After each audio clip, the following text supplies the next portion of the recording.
साक्षात प्रजापतियों के पति भगवान ब्रह्मा ने परमात्मा को नहीं देखा, शिव जी ने परमात्मा को नहीं देखा, सनकादिक ऋषियों ने परमात्मा को नहीं देखा, जिन्होंने जय विजय को वैकुंठ के दरवाजे पर स्थान दिया, इन्होंने भी परमात्मा को नहीं देखा। ये भागवत के श्लोक बोल रहा हूं। और स्वयं वशिष्ठ ने परमात्मा को नहीं देखा, जो भगवान राम के कुल पुरोहित हैं। और स्वयं अत्रि ने परमात्मा को नहीं देखा, जिनके चरणों में मां अनुसुईया के चरणों में सीता भगवान राम पड़े हैं, उन्होंने भी परमात्मा को नहीं। सनकादिक ऋषियों ने परमात्मा को नहीं देखा, सदैव नारायण नारायण करते रहते, देवर्षि नारद का नाम आया, इन्होंने भी परमात्मा को नहीं देखा। तो आगे के कहते हैं वेद भी अत्यंत विस्तृत हैं, वेदों का पार पाना हंसी खेल नहीं है। उन वेदों ने भी ना इति कह करके पीछे लौटाए, वेदों ने भी परमात्मा के स्वरूप को नहीं जाना। तो परमात्मा कौन है, ये मेरे मस्तिष्क में गूंजता रहता था। उसके बाद मैंने चारों वेदों को, 18 पुराणों को, उपनिषदों को, सही में आप लोग भले ही ना जानो, ये कृष्ण प्रणामी जो मंदिर है, मैं एक ही बात कहूंगा, यहाँ पर 4 वेद, 6, 7, 18 पुराण, उपनिषदें, तौरात, इंजील, जिब्रील, बाइबिल और त्रिपिटक भगवान बौद्ध के दंपत, ऐसा कोई धर्म नहीं जिसके ग्रंथ ना हो। लेकिन परमात्मा क्या, तो बाद में उपनिषदों में पता चला, परमात्मा कभी मां के गर्भ में नहीं आता है, परमात्मा कभी जन्म नहीं लेता। फिर परमात्मा की पहचान कौन होती है? और देखना चाहो तो भागवत भी पढ़ लो अच्छी तरह से। सुखदेव जी महाराज कहते हैं, परीक्षित भगवान के 2 रूप, एक साकार और एक निराकार। श्लोक बोले दे रहा हूं, श्रीमद् भागवत के 2य स्कंद के अध्याय संख्या 10 और श्लोक संख्या 35। अमुनि भगवत रूपे मयाते अनुव्रते उभे अपना ग्रहण तो माया सृष्टि पे पसरता, जो अपना आत्म कल्याण चाहता है। इसलिए सुखदेव जी कहते हैं, परीक्षित इन 2 रूपों को छोड़ दे। कौन रूप? साकार और निराकार। साकार और निराकार की पूजा करने वाले कभी परमात्मा को प्राप्त नहीं कर सकते हैं, ये भागवत कहते हैं। भागवत कोई साधारण ग्रंथ नहीं है प्यारे थे। अमुनि भगवत रूपे परीक्षित, मैंने भगवान के 2 रूप तुम्हारे सामने कहे हैं, एक व्यक्त और एक अव्यक्त, एक साकार और निराकार। जो साकार निराकार को ही पूजता है, वो परम तत्व को कभी प्राप्त नहीं कर सकता है। इसलिए अपने आत्म तत्व को जानने के लिए परमात्मा की भक्ति करो। वो परमात्मा कौन है? वो परमात्मा ही 10वें स्कंद में कृष्ण है। कृष्ण बोलो राधे राधे। और उन कृष्ण को हम मान बैठे कि देवकी नंदन है। यदि कोई व्यास ये कहा कि देवकी नंदन ही कृष्ण है, उस व्यास से कह दो एक बार परमानंद से जाकर के मिल लो। क्यों झूठ बोल रहे हो? समाज को क्यों गड्ढा में डाल रहे हो? तीनों देवता ब्रह्मा विष्णु महेश ये तपस्या करते हैं, और किसकी? परमात्मा की। अच्छा, परमात्मा की भक्ति करते तो तीनों को वर दिया।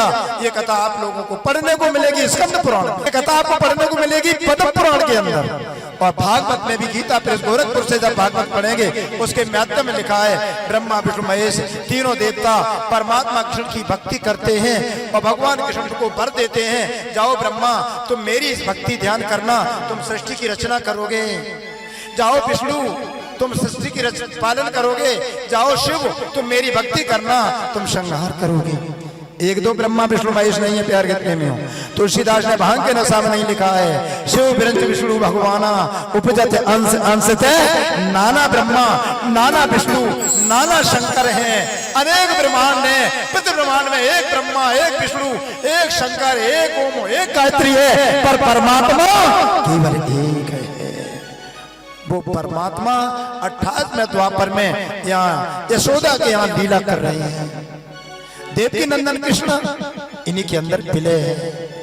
जैसे जब सूर्य निकलता है तो तारे विलय हो जाते हैं, ऐसे ही कृष्ण के अंदर देवकी नंदन भगवान श्याम सुंदर वैकुंठ नाथ चतुर्भुजी लक्ष्मीपति भगवान यशोदा नंद के तेज में विलीन है, उन्हीं के शरीर में। बोलो सदगुरु महाराज की।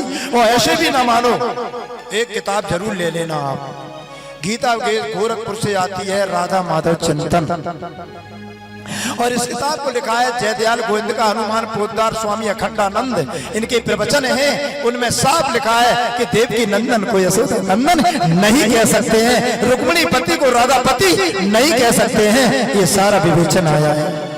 इसलिए मेरे प्यारे प्रेमियों, केवल कृष्ण को विष्णु भगवान मत मात बैठे।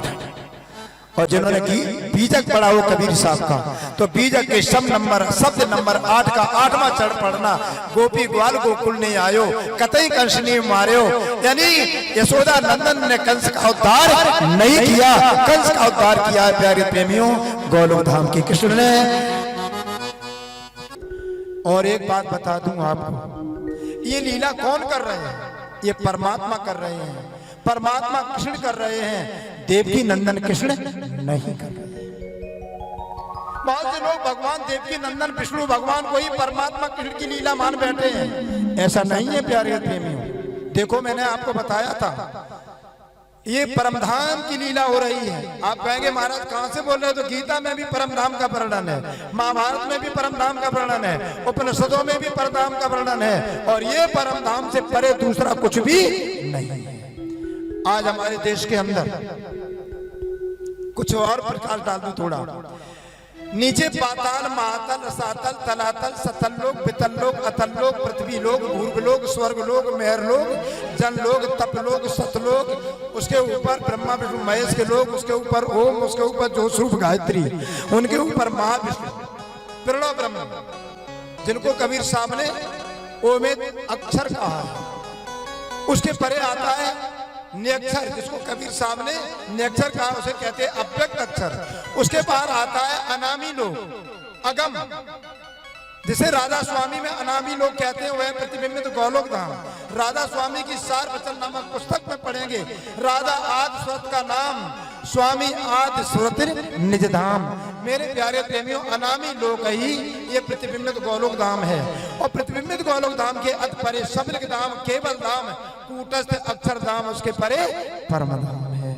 परम धाम में पहुंचने के बाद जीव आत्मा संसार में पुनः वापस नहीं आती है। इसलिए मेरे प्यारे प्रेमियों, मामती प्राणनाथ जी ने भी कहा है, ओ मेरी आत्मा तुम चलो अगम के पार, अगम पार अपार पार है, ताए तेरा करा।